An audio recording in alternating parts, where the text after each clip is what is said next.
เธอต้องไปก็คงเสียใจและคงเสียดายแต่ก็ยังสบายหากเธอจะทิ้งกันไปเพราะฉันเป็นคนไม่ฝืนใจใครก็คงเลิกรากันไปแบบสบาย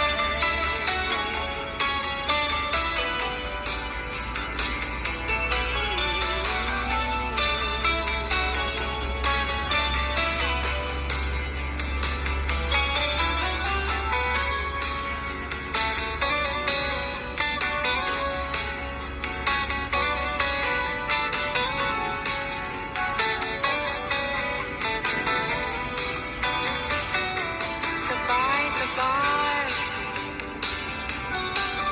แล้วเธอก็คงเข้าใจ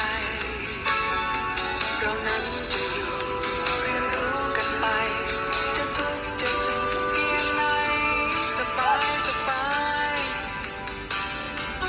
แม้วันใดที่ใจเธอเปลี่ยนไม่เห็นจะแปลกไม่รู้จะปาว่าคิดจะจากฉันไป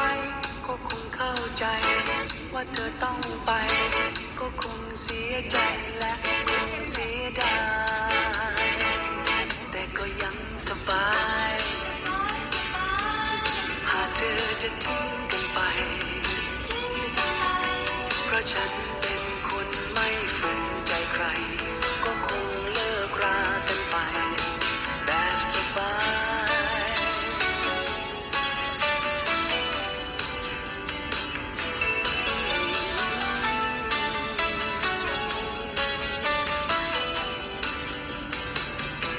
สบายสบาย